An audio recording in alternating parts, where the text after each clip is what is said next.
Voilà. Ok. Il y a une question qui est venue d'un papa. Lui, il a posé la question comment? Sa question était pourquoi les acteurs de l'eau, hygiène, assainissement ont négligé, volé, gestion de l'hygiène menstruelle. Alors, c'est ça ce que j'aime. Je vais donner l'éclaircissement sur ça. Ils ont négligé ça parce que c'était un tabou en Afrique en général. Le tabou, j'ai dit le tabou, c'est quoi?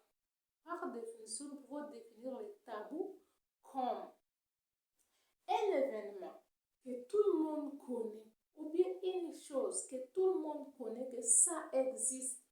Ça existe et ça continue à exister, mais personne n'en parle. Personne n'en parle, même si elle veut en parler, mais elle a peur que les gens n'entendent pas que lui, ou bien elle est en train de parler de cela. Et c'est ça, c'est comme ça que ça a été la menstruation chez nous en Afrique. Mais chez les Occidentaux, c'était le contraire. Chez eux, on parle de tout clairement aux enfants. Quand elles grandissent, elles connaissent déjà que non, pendant cette période, j'aurai tel événement qui va arriver. Mais chez nous, vous considérez ça comme un tabou.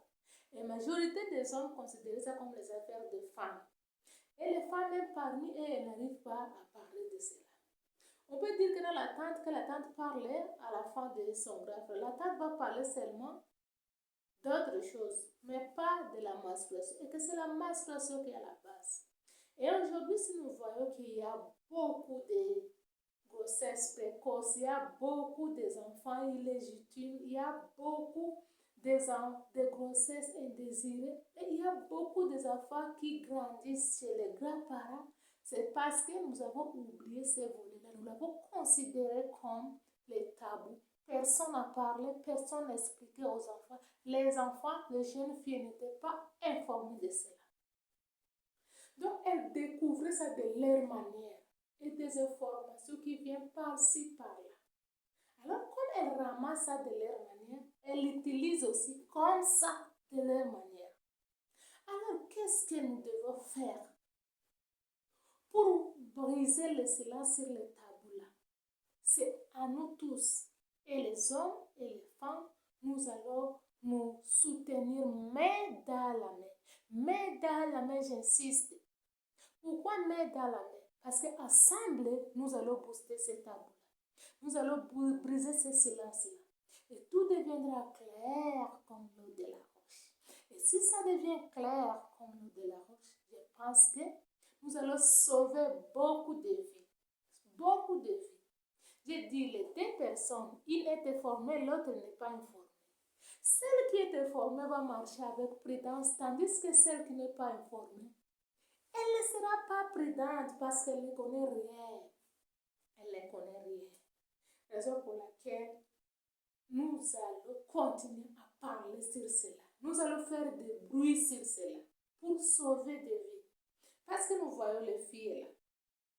Quand je les ai réunies, les filles qu'on appelle communément filles mères, en les écoutant, j'ai regretté ce que j'attendais de l'eau et que ce que moi aussi un jour j'avais dit. Je vous dis que les plans, les rêves de ces filles étaient très bons.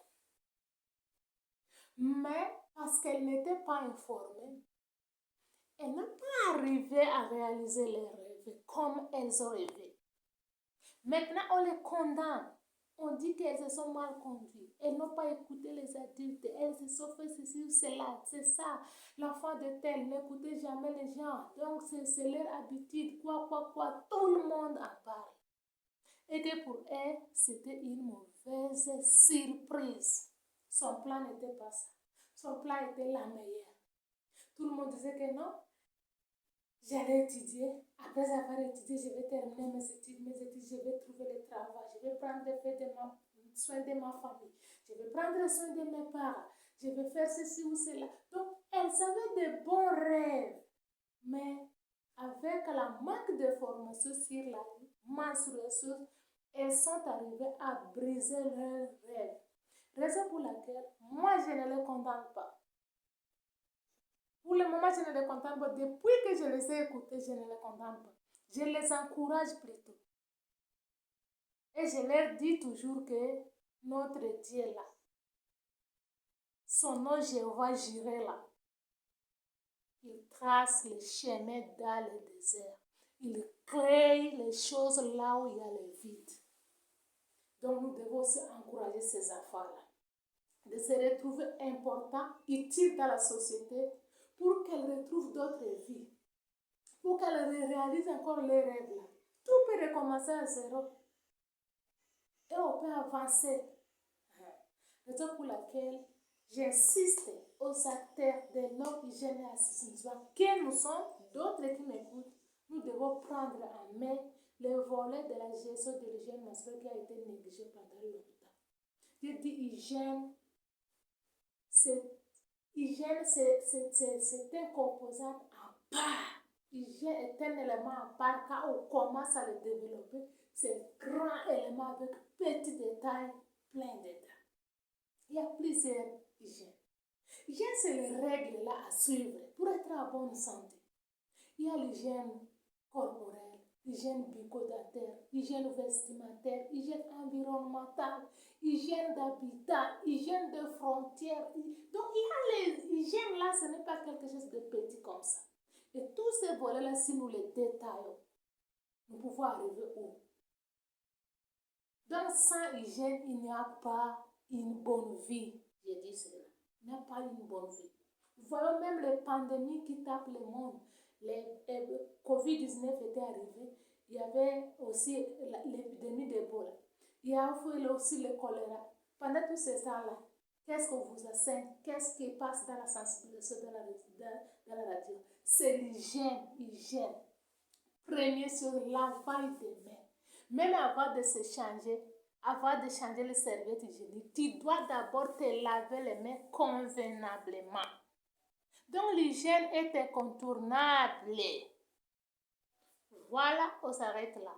Là, j'ai répondu à ce papa qui a demandé pourquoi les acteurs de l'eau, hygiène et assainissement avaient négligé la gestion de l'hygiène menstruelle. C'est ça la cause. Parce que ça a été considéré dans l'État comme tabou, c'est qu'on n'en parle pas. Et ça fait que beaucoup de notre jeunesse a été ruinée. Merci. Continuez à poser les questions. Je suis prête à vous répondre. Bye. Ciao pour la journée d'aujourd'hui. C'est joli. Je continue toujours à insister. Abonnez-vous. Donnez des commentaires. Posez des questions. Nous en avons besoin. Et vos apports sont très importants, vous qui me regardez là. Ok.